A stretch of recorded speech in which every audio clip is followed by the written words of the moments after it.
어린이들은 폭력으로부터 보호받을 권리가 있습니다. 아동학대라는 말을 들었을 때 어떤 장면이 가장 먼저 떠오르시나요? 잘 모르는 사람이나 범죄자에게 맞는 모습이 가장 먼저 떠오르시나요? 그러나 통계는 다른 이야기를 하고 있습니다. 통계에 따르면 아동폭력의 약 80%가 가정에서 발생하며 불행하게도 가해자의 대다수가 부모입니다. 왜 이런 일이 발생할까요? 아이를 부모의 소유라고 생각하기 때문입니다. 아이를 소유물로 생각하여 발생하는 가장 비극적인 일은 부모가 아이와 함께 극단적인 선택을 하는 경우이죠. 이때 아이는 자신의 의지와 상관없이 세상을 떠나게 됩니다. 아동복지법 제3조 제7호에 따르면 아동학대를 이렇게 정의합니다. 보호자를 포함한 성인이 아동의 건강 또는 복지를 해치거나 정상적 발달을 저해할 수 있는 신체적, 정신적, 성적 폭력이나 가혹행위를 하는 것과 아동의 보호자가 아동을 유기하거나 방임하는 것. 신체적 폭력을 가하는 학대는 우리가 잘 알고 있는 물리적 폭력을 행사하는 경우입니다. 생명의 위협을 가할 정도의 심각한 폭력이 먼저 떠오르시나요? 뉴스에 나오는 아동학대 사건처럼 끔찍한 폭력을 가하는 보호자를 일상에서 만나기는 쉽지 않습니다. 그렇다고 아이에게 가벼운 손찌검조차 하지 않고 키우는 경우도 거의 없죠. 전통적으로 우리 사회는 가정에서 자녀를 때리며 키우는 것에 관대했습니다. 훈육이라는 명목으로 아이의 손바닥을 때린다거나 머리를 때리는 등의 모습을 일상적으로 목격할 수 있죠. 그러나 가볍다고 생각되는 신체적 폭력 또한 폭력이고 학대입니다. 민법에서도 최근 개정을 통해 부모가 자녀 양육을 위해 폭력을 가하는 것이 양육이나 돌봄 행위가 아니라 범죄 행위임을 명시하고 있습니다. 또한 언어적 폭력을 행사하는 것도 심리적 폭력으로 아동 학대에 해당합니다.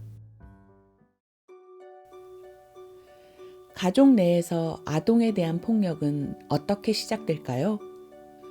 모든 것은 사소한 것에서 시작합니다. 일반적으로 양육자와 아동의 유대가 깨지면서 말로 소통하는 것이 어렵게 되면 그 후 아동폭력이나 학대가 나타난다고 합니다. 사소한 말이나 체벌이 반복되면 그러한 언어나 행동은 양육자와 아이의 관계를 더 멀어지게 해요. 그러니 양육자가 항상 아이에게 집중한다는 것을 아이가 알게 해주세요. 아이와 유대를 형성하면서 지속적으로 소통하여 아이에게 신뢰감을 갖게 하는 것이 가장 중요합니다. 또한 아동 방임도 아동 학대입니다. 아이를 돌보지 않고 방치하는 행동인데 대표적으로 집을 치우지 않고 쓰레기장처럼 하고 아이를 키우는 경우를 생각해 보세요. 흔히 아동 방임은 경제적으로 어려운 집에서 일어난다고 생각합니다. 그러나 이런 일은 어디에서나 일어날 수 있습니다. 아이와 승용차로 이동하면서 어린이 전용 안전 시트를 사용하지 않는 경우 방임이 아닐까요? 네, 안전에 대해 무지하였거나 안일함으로 하게 된 행위일지라도 방임이 될 수 있습니다.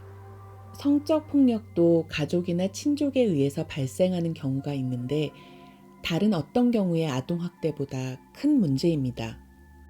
한 가지만 더 생각해 볼까요? 과거에는 아이들에게 싫어요 라고 소리치고 그 상황을 거부하라고 가르쳤습니다. 이는 그 상황에 대한 해결을 아이에게 맡긴다는 점에서 문제가 됩니다. 그래서 최근에는 경계 존중 교육을 합니다.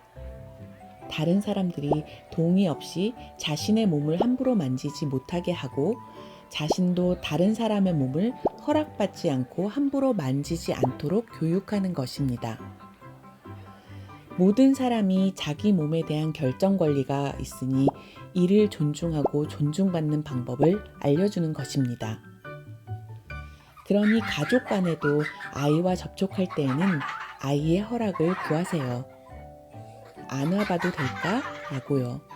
이런 것을 너무 강조하다가 아이가 좋은 인간관계를 맺을 수 있는 긍정적인 기회까지 빼앗아서는 안 되겠죠?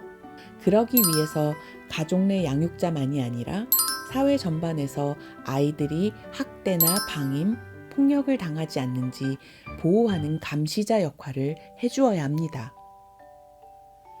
우리 사회에서는 아이가 위험에 처하더라도 그 가정의 문제라고 생각하는 경향이 있습니다. 그러나 아이들이 위험에 빠지지 않고 학대받지 않고 폭력의 희생자가 되지 않도록 사회 모두가 아이를 돌보는 보호자가 되어야 합니다. 모두가 폭력과 학대로부터 아동을 지켜주세요.